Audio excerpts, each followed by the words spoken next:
Boston was hopping over the weekend with the sounds of the Boston Calling Music Festival at Harvard Stadium. Headliners included nationally known bands like Nine Inch Nails, Metallica, and Avril Lavigne, and beloved local artists like Oompa, Avenue, and my next guest, Cliff Notes. Cliff, welcome. Thanks. It's great to see you.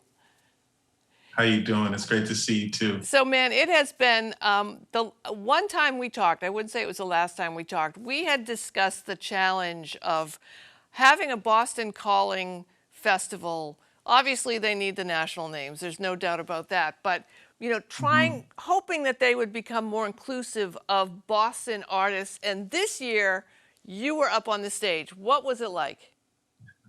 It was pretty surreal.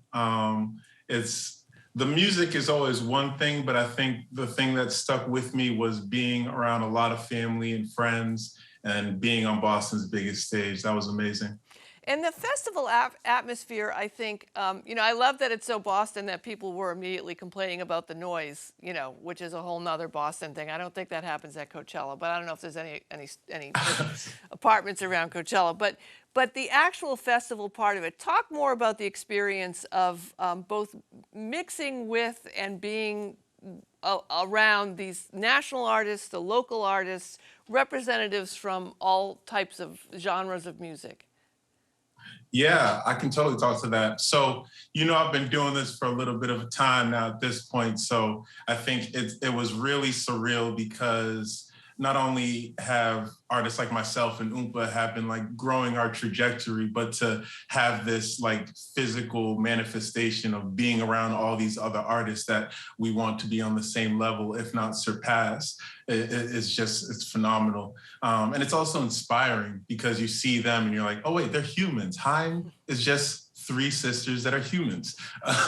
And you forget that when you're just listening to these amazing records. But when you hang out with them, it's totally different.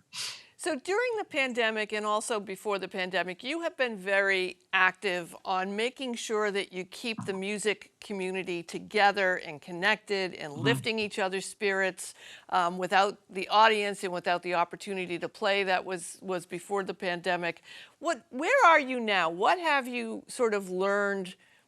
I wouldn't say post-pandemic because we're still here, but you know, as we enter our junior year, as I've been saying, of the pandemic, what have you learned about the work and connectivity that you need to keep a community of musicians and artists together?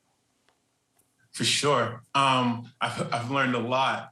It's definitely been a journey. When the pandemic kicked off, it was kind of perfect timing. I took kind of a break from performing. I was forced to take a break, but I was already planning to do so. And then I took an extended one.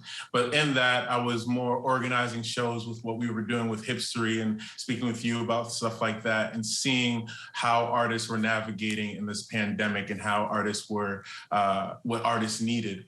And it's very clear that one of the main things that we need is funding. And there's a lot of great initiatives in the city that are making pushes and waves in that realm. So you have like the Live Arts Boston grant hosted by the Boston Foundation, and you have the Opportunity Grant hosted by the City of Boston. And I was just talking to the executive director, Michael Bobbitt from the MCC last night, and they've got a special grant for BIPOC artists. And I think that once we can start showing, we already show that we have a need, but proving that this need is going to change the city in the way that it has, I think that more money can be put into those right places. So I think that that's one of the biggest needs that we are needing as artists in the city is finance. And then the second thing is space. We saw a lot of closing of some very big, important venues. Some of my favorite venues, the Oberon closed, Great Scott closed, and we were already in a place where we didn't have as many places to perform. So money and space, they kind of go hand in hand. I know people are sometimes shocked to realize that the arts actually bring more money into our region than sports do, but that's a whole nother topic we'll talk about another time. So this week, the Boston Art and Music Soul Festival is happening. Yes. And I know you'll be there, and there's a number of activities that are happening. What I love most about our Boston music scene and the soul scene and the hip hop scene here is how much interwoven art, you know, both drawing and spoken word and visual arts are all entwined. You're right at the center of that as well when it comes to expression in different avenues. Yeah, I mean, my doctors would call it ADHD, but I think it's definitely, I definitely think it's just how I express myself. I mean, behind me, I got a few of my paintings that I'm working on for a new show, and I think that that's also a product of growing up in this city. It can be really easy to hop into so many different art communities because of how small it is. So it was really easy for me to get into the film community. It was easy for me to get into the visual arts gallery museum community, and I loved all of it. And I think that it's like you said. The arts bring much more money to this community and have much more of an impact on us culturally. So if we can continue to show not only that Boston has this great cultural scene, but we are one of the leaders in the national scene as well. I think that more support will come in that realm as well.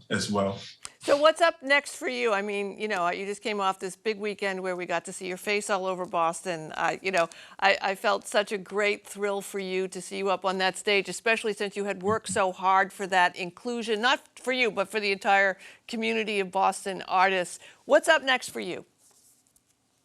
Same old, same old. Back doing shows. I picked a hell of a year to start doing shows again. Played Boston Calling. I did a festival out in Lawrence. There's going to be a few more festivals that I'll play this summer. And then maybe, no promises, maybe some new music. Definitely new art all around, new films, everything. And how are you finding? I also know you're a big booster of local artists, of singers, of new folks coming out of Berkeley. How are those young adults mostly faring post mid-pandemic? I keep saying post, but it's mid-pandemic when it comes to reconnecting and being creative again. Yes, first shout out to Berkeley class of 2022. Y'all made it. Ooh, you did it. But yes, those students, it's a different realm when you leave college and you go into the real world. And I couldn't imagine trying to do that in the middle of a pandemic. But I think that that is going to fare for some really resilient artists for our future because of what they've gone through and are going to continue to go through in this world. And that makes me excited. I have some really amazing students that I'm proud of that are doing amazing things that just graduated and have graduated a few years ago. Try not to age myself too much. All right. uh, All right, Cliff Notes. We won't age you. We'll leave it there. We'll direct folks to find your music and watch you perform, watch everything that you do. I'm so glad to see you doing well. Thanks for joining us. Thanks for having me. Take it easy, Sue.